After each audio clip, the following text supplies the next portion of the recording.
Perfect competition में हमने ये देखा था कि किस तरह से फर्म्स आपस में compete कर रही होती हैं। परफेक्ट कंपटीशन का मतलब है जहाँ पे ज़्यादा सारे लार्ज नंबर ऑफ बायर्स होंगे और लार्ज नंबर ऑफ सेलर्स होंगे और जो प्रोडक्ट्स मार्केट में होंगी वो होमोजेनियस प्रोडक्ट्स होंगी। होमोजेनियस मीन्स सिमिलर प्रोडक्ट्स होंगी। इसी के साथ साथ हमने ये कहा था जब होमोजेनियस प्रोडक्ट्स होती हैं इसका मतलब है कि जो उनकी प्राइसेस हैं वो भी आइडेंटिकल या सिमिलर प्राइसेस होती हैं।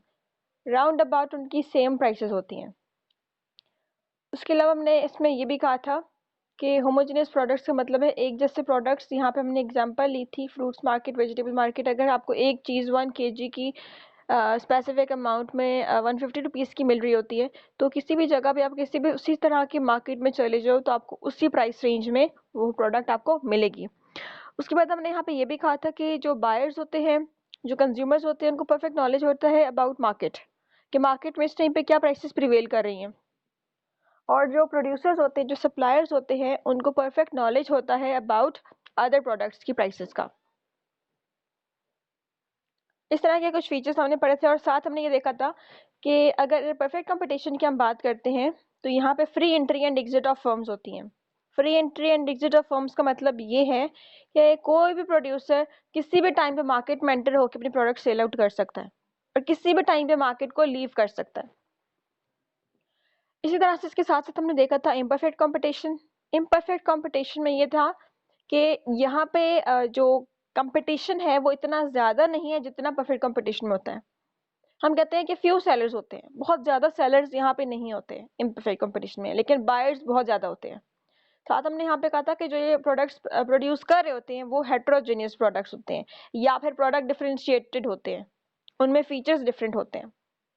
उसके अलावा हमने ये भी कहा था कि जो प्राइस वगैरह सेट की जाती है वो फर्म्स खुद ही प्राइस सेट की जाती है। फर्म्स यहाँ पे खुद ही प्राइस सेटर, प्राइस मेकर कह सकते हैं हम उन्हें। इसमें फिर इम्परफेक्ट कंपटीशन में हमने इसकी टाइप्स देखी थी, मोनोपोली देखी थी, डिओपली, ओलिगोपोली, मोनोपोलिस्टिक कंपटीशन, ओलिगोप्सनी, मोनोप्सनी। मोनोपोली में हमने ये देखा था कि एक सिंगल सेलर होता है और लार्ज नंबर ऑफ बायर्स होते हैं। वो जो प्रोडक्ट प्रोड्यूस कर रहा होता है उसका कोई क्लोज सब्स्टिट्यूट नहीं होता, या उस प्रोडक्ट की जो प्राइसेस होती हैं वो अपनी मर्जी से मोनोपोली वाली जो फर्म है वो सेट कर सकती है। एक ही सिंगल सेलर होता है मार्केट में और बायर्स बहुत ज़्यादा होते हैं तो प्रोडक्ट भी उसकी यूनिक होती है। जिस तरह से हमने यहाँ पे कहा था कोई भी ब्रांडेड प्रोडक्ट के यहाँ पे नाम दे सकते हो, एग्जाम्पल दे सकते हो। सेकेंड हमने पढ़ा था डिओपली। डिओपली में का मतलब क्या है कि जहाँ पे एक मार्केट में 2 सेलर्स होंगे और लार्ज नंबर ऑफ बायर्स होंगे। 2 सेलर्स, अब यहाँ पे देखें इसका कंपटीशन हो सकता है। 2 सेलर्स हैं, प्रोड्यूसर्स 2 हैं, तो यहाँ पे अब कंपटीशन हो सकता है मार्केट में और बायर्स जो है वो काफ़ी सारे हैं। प्राइस मेकर डिओपली में भी फर्म्स खुद ही प्राइस सेट की जाती हैं। जो फर्म्स जो प्राइसेस सेट करते हैं प्रोडक्ट्स की वो फर्म्स खुद ही करती हैं। यहाँ पे कहा जाता है कि फर्म्स यहाँ प्राइस सेटर हैं, ये प्राइस मेकर हैं। फिर उसके बाद हमने थर्ड पॉइंट पढ़ा था ओलिगोपोली। ओलिगोपोली में हमने ये देखा था कि मोर देन 2 फर्म्स होती हैं या फ्यू फर्म्स होती हैं। मोर देन 2 का मतलब है 3 से लेके 7 या 9 तक आप लिमिटेड कर लो। ओलिगोपोली में 3 से लेके 9 तक आप कहते हो कि इतनी फर्म्स ओलिगोपोली में होती हैं, ये फ्यू फर्म्स हैं हमारी ओलिगोपोली में। मतलब कि इनका कंपटीशन अब ज्यादा होता है डिओपली से। डिओपली में 2 फर्म्स होती है ना, तो प्रोड्यूसर्स का आपस में कंपटीशन ज्यादा होता है। कंपटीशन का मतलब क्या है कि अच्छी क्वालिटी, कम प्राइसेस पर अपनी अच्छी क्वालिटी प्रोड्यूस करना। इस सेंस में वो compete कर रहे होते हैं प्रोड्यूसर्स या सेलर्स।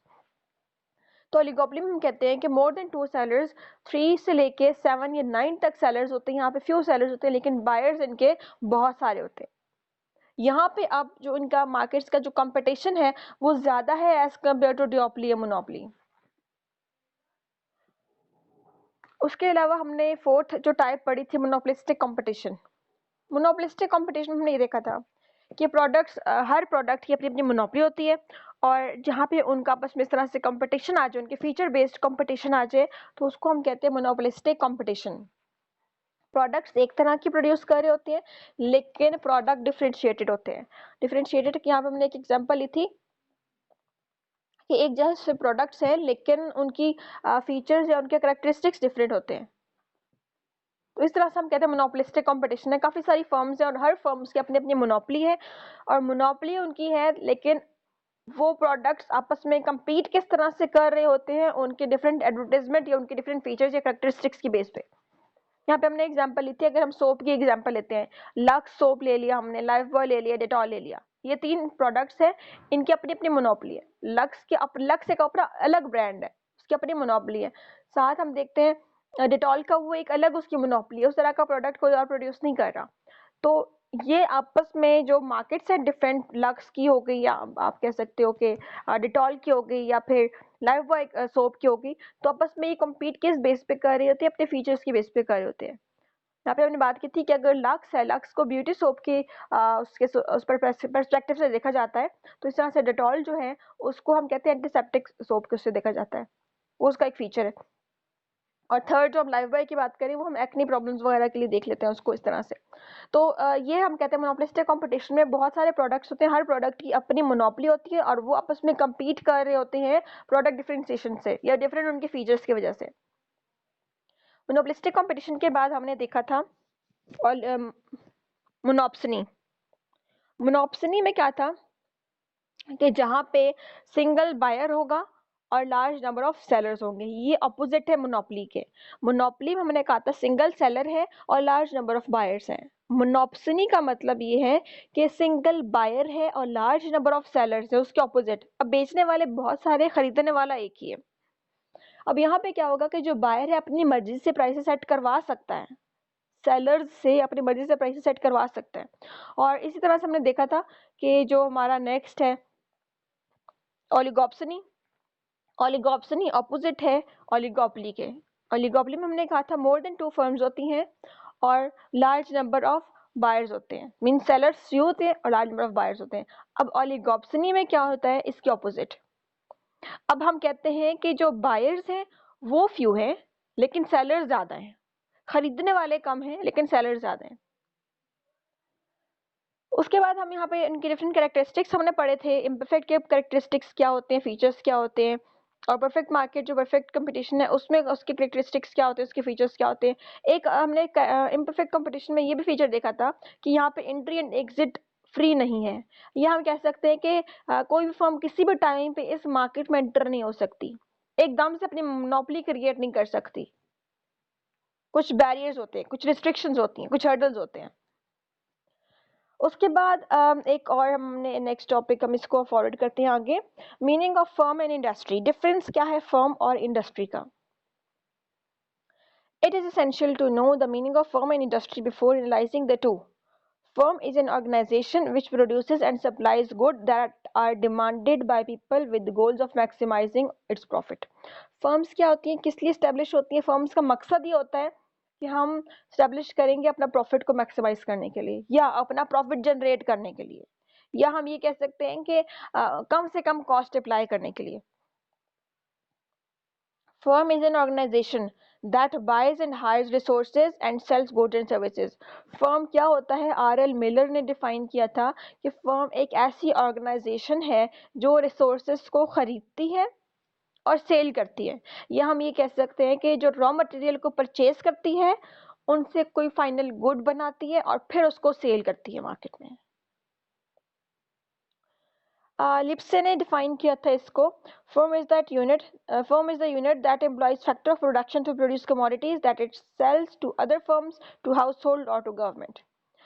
लिप्से ने ये कहा था कि फर्म एक ऐसी यूनिट है, ये फर्म एक ऐसी ऑर्गेनाइजेशन है जहाँ पे एम्प्लॉयज़ को हायर किया जाता है या जहाँ पे फैक्टर ऑफ प्रोडक्शन या इनपुट्स को हायर किया जाता है, उनकी मदद से प्रोडक्ट्स बनाई जाती हैं और फिर उसको सेल किया जाता है अदर मार्केट्स या पब्लिक के लिए या फिर गवर्नमेंट के लिए।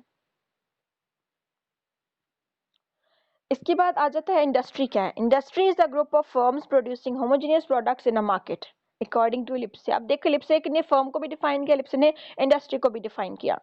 Industry is a group of firms that sell a well defined product और closely related set of products. Lipsey कहता है इंडस्ट्री कैसी आप कह सकते हो ऑर्गेनाइजेशन है जो पूरी फर्म्स को कलेक्टिवली डील कर रही होती है। यहाँ पे हम एग्जांपल लेते हैं कि जिस तरह से हम बात करते हैं फर्म, हम डिफरेंट मार्केट्स की बात करते हैं, जैसे हम कहते हैं, अगर मैं यहाँ पे ब्रांड्स की ही बात करती हूँ, गुल अहमद की बात कर ली मैंने, अलकरम की बात कर ली, सारे क्लोथिंग की फर्म्स हैं। कपड़ों की फर्म्स हैं, ठीक है। तो काफ़ी सारे आपको डिफरेंट आप कह सकते हो ब्रांड्स के, डिफरेंट तरह के आपको क्लोथिंग की वैरायटी बहुत सारी मिल जाती है कपड़ों की। कहीं भी चले जाओ हर तरह का आपको कपड़ा, हर तरह की variety, winter collection, summer collection, हर तरह का आपको कपड़ा मिल जाता है। ये अब सारी जो जो ये प्रोड्यूस कर रही हैं, अगर कोई ऐसी फर्म जो प्रोड्यूस कर रही है लॉन के कपड़े, या एक गुल अहमद का ब्रांड है या एक अलगरम का ब्रांड है, तो ये एक फर्म है, इनका मकसद क्या है, अपने प्रॉफिट को मैक्सिमाइज करना। लेकिन अगर हम इनकी कलेक्टिवली बात करें तो हम कहते हैं ये एक टेक्सटाइल इंडस्ट्री है, जो डील करी सारी जो फर्म्स हैं ये डील करी टेक्सटाइल इंडस्ट्री से।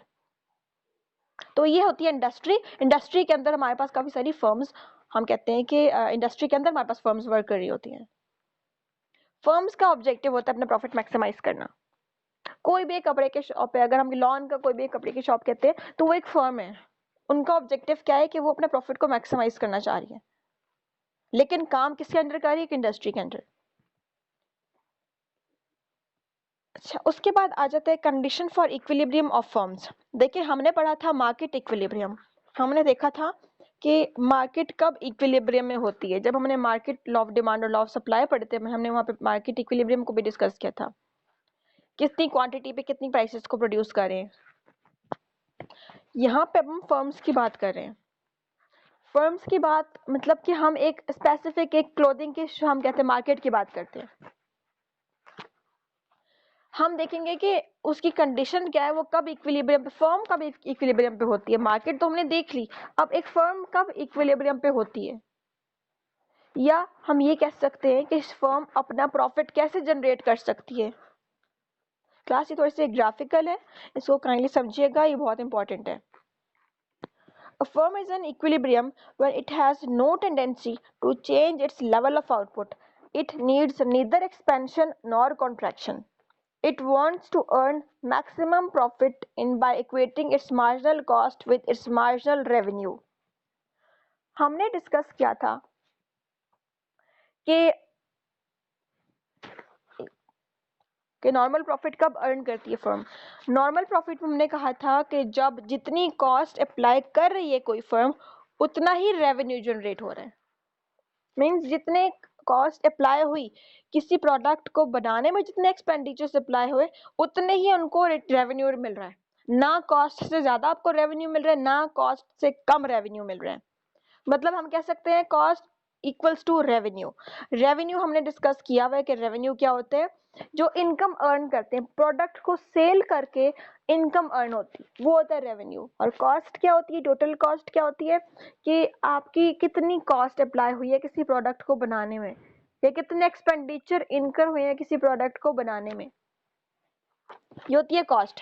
रेवेन्यू क्या है, आपने कितनी क्वांटिटीज प्रोड्यूस की हैं और किस प्राइसेस पे की हैं, उनको मल्टीप्लाई करो जितनी सेल हुई हैं।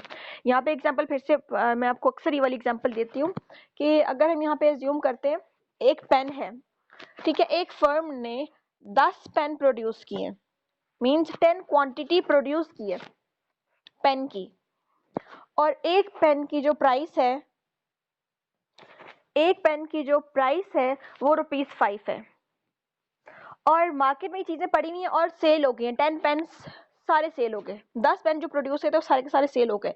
अब उससे कितना रेवेन्यू जनरेट हुआ, मींस 5 मल्टीप्लाई बाय 10 कर दोगे आप, क्योंकि 10 पेन थे, सेल हो गए, और हर पेन की प्राइस थी ₹5। तो रेवेन्यू कैसे जनरेट किया जाता है, prices multiply by quantity. Price per unit कितनी थी 5, क्वांटिटी कितनी सेल आउट हुई है 10, तो 5 मल्टीप्लाई बाय 10 दैट इज ₹50। तो ₹50 हमारे पास टोटल रेवेन्यू है। और कॉस्ट क्या होती है, इन पेन को बनाने में कितना खर्चा आया। यहाँ पे कहता है फर्म कब इक्विलिब्रियम पे होती है, जब मार्जिनल, मैं इक्विलिब्रियम की बात करी, प्रॉफिट मैक्सिमाइजेशन की बात नहीं कर रही, इक्विलिब्रियम की बात कर रही हूँ, जब उसकी कॉस्ट उसके रेवेन्यू के बराबर हो जाए, या उसकी मार्जिनल कॉस्ट उसके मार्जिनल रेवेन्यू के बराबर हो जाए। हमने किए थे लास्ट लेक्चर में मार्जिनल कॉस्ट, मैंने आपको फाइंड करना सिखाया था कि मार्जिनल कॉस्ट को कैसे फाइंड आउट किया जाता है। मैंने आपको सिखाया था मार्जिनल रेवेन्यू को कैसे फाइंड आउट किया जाता है, एक टेबल बना के शायद मैंने आप लोगों से क्लास में ही डिस्कस किया हुआ है। हम कहते हैं जहां मार्जिनल रेवेन्यू और मार्जिनल कॉस्ट एक पॉइंट पे मीट कर जाए, वो पॉइंट हमारा इक्विलिब्रियम है। उस पॉइंट को हम कहते हैं कि मार्केट इक्विलिब्रियम वहां पे लाई कर रहे हैं। तो जब भी हम मार्केट फर्म्स का इक्विलिब्रियम फाइंड आउट करते हैं, फर्म्स का इक्विलिब्रियम पॉइंट, वो उसकी दो कंडीशंस हैं। मतलब ये दो कंडीशन अगर फुलफिल होंगी हमारे ग्राफ में, फिर हम कहेंगे कि फर्म इक्विलिब्रियम है। फर्स्ट कंडीशन है कि मार्जिनल रेवेन्यू एग्जैक्टली इक्वल हो जाए मार्जिनल कॉस्ट के। मार्जिनल कैसे कैलकुलेट करते हैं, हम ये कर चुके हैं। मार्जिनल कॉस्ट कैसे कैलकुलेट करते हैं, हमारे पास जो टोटल कॉस्ट होती है उसका मार्जिनल फाइंड आउट करते हैं। Means total cost MC is equals to change in total cost divided by change in output. ये चेंज इन इनपुट, जो भी हमारे पास वेरिएबल इनपुट होगा उसको हम इसमें चेंज कर देंगे, डिवाइड बाय चेंज होगा उससे। और मार्जिनल रेवेन्यू कैसे कलेक्ट करते हैं, कैसे फाइंड आउट करते हैं, marginal revenue is equals to change in total revenue divided by change in quantity, या आपके पास क्यू जो होगा या इनपुट होगा, ये जो भी आपके पास वेरिएबल फैक्टर होगा उसको नीचे डिनोमिनेटर में डिवाइड कर देना है। तो मार्जिनल उस तरह से कैलकुलेट किया जाता है। तो यहाँ पे कह रहा है कि they must ensure that marginal revenue is equals to marginal cost. मतलब फर्स्ट कंडीशन ये होगी कि मार्जिनल रेवेन्यू एग्जैक्टली इक्वल होगा मार्जिनल कॉस्ट के। सेकेंड कंडीशन है sufficient condition, marginal cost curve cuts marginal revenue curve from its below. दो conditions हैं, ये दो कंडीशन फुलफिल होंगी, हम कहेंगे मार्केट में इक्विलिब्रियम है। फर्स्ट कंडीशन के मार्जिनल कॉस्ट और मार्जिनल रेवेन्यू इक्वल है। इक्वल होने का मतलब क्या है, एक पॉइंट पे इंटरसेक्ट कर रहे हैं। जिस तरह से हम डिमांड और सप्लाई को इक्वल कहते थे ना, वो इक्वल कब होते थे, जब जितनी डिमांड होती थी तो उतनी सप्लाई होती थी, या इंटरसेक्शन का जो पॉइंट था वो हमारे पास इक्विलिब्रियम का पॉइंट था। दूसरी कंडीशन क्या है कि मार्जिनल कॉस्ट कर्व कट करेगा मार्जिनल रेवेन्यू को फ्रॉम बिलो। मतलब अगर दो जगह से इंटरसेक्शन हो रही है इनकी, तो वो पॉइंट इक्विलिब्रियम होगा जहां पे मार्जिनल कॉस्ट उसको बिलो से कट कर रही है। यहाँ पे आपको कंपैरिजन करके बताया हुआ है कि मार्केट इक्विलिब्रियम को किस तरह से फाइंड आउट करते हैं और फर्म्स के इक्विलिब्रियम को किस तरह से फाइंड आउट करते हैं। मार्केट इक्विलिब्रियम जो होता है, हमारे पास एक सप्लाई कर्व होती है, एक डिमांड कर्व होती है। और फर्म का जो इक्विलिब्रियम होता है वो हमारे पास आप देख सकते हो रेवेन्यू एंड कॉस्ट, जहाँ पे लिखा है ये फर्म का इक्विलिब्रियम है। एक्स एक्सिस पे हम अपना आउटपुट ले लेते हैं और वाई एक्सिस पे हम अपना रेवेन्यू और कॉस्ट ले लेते हैं। यहाँ पे कहता है कि ये जो डॉटेड लाइन आपको नजर आ रही है, प्राइस लिखा हुआ है इस पे। अगर मार्केट डिमांड से देखें, मार्केट सप्लाई एंड डिमांड से लेके रेवेन्यू एंड कॉस्ट तक एक प्राइस की लाइन जो है वो यहाँ से लेके आखिर तक चली जा रही है, और आखिर में उसका नाम लिखा गया है AR is equal to MR। इसका मतलब क्या है कि ये जो बात हो रही है फर्म्स की इक्विलिब्रियम की, ये बात हो रही है परफेक्ट कंपटीशन की। मैं जस्टिफाई करती हूँ इस बात को। परफेक्ट कंपटीशन की हम बात कर रहे हैं। परफेक्ट कंपटीशन का मतलब है, हमने कहा था प्राइसेस होमोजेनियस रहती हैं, प्राइसेस में कोई चेंज नहीं आता। प्राइसेस में जब चेंज नहीं आता तो मतलब है कि परफेक्ट कंपटीशन की बात हो रही है, प्राइसेस कांस्टेंट है। ठीक है, यहाँ पे आप देखिए फर्स्ट मार्केट इक्विलिब्रियम में इतनी क्वांटिटी पे इतनी प्राइसेस सेट की गई हैं।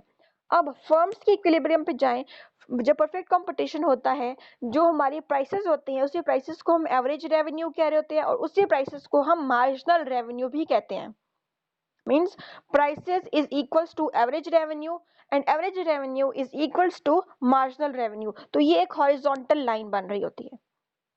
ये जो डॉटेड लाइन है ना, प्राइस लाइन आगे तक फर्म तक गई हुई है, तो ये फर्म की डॉटेड लाइन जो हॉरिजॉन्टल नजर आ रही है, ये हमारी प्राइस लाइन है, जिसको हम मार्जिनल रेवेन्यू भी कह सकते हैं, जिसको हम एवरेज रेवेन्यू भी कह सकते हैं। और मार्जिनल कॉस्ट का जो कर्व है, मार्जिनल कॉस्ट का जो कर्व होता है वो यू शेप का कर्व होता है। इनके रीजंस मैं आपको भी ये सॉल्व करवाती हूँ, ये वैल्यूज देके मैं आपको ग्राफिकल समझाती हूँ कि किस तरह से प्लॉट करनी है आपने, ताकि आपको ये क्लियर हो जाएंगे कि ये कर्व्स इस तरह से क्यों बने हुए हैं। हॉरिजॉन्टल लाइन है, ये हमारे पास प्राइस लाइन है, जिसको हम एवरेज रेवेन्यू भी कह रहे हैं और मार्जिनल रेवेन्यू भी कह रहे हैं। और हमारे पास हम देख सकते हैं मार्जिनल कॉस्ट MC जो लिखा है, ये एक यू शेप का कर्व बनता है। अब देखिए, हमने भी दो कंडीशंस पढ़ी हैं कि मार्केट कहाँ पे, फर्म कहाँ पे इक्विलिब्रियम होती है। फर्स्ट कंडीशन ये थी कि जहाँ पे मार्जिनल कॉस्ट और मार्जिनल रेवेन्यू एक पॉइंट पे इंटरसेक्ट कर रहे हैं। अब आप यहाँ पे देखें इस वाले ग्राफ में,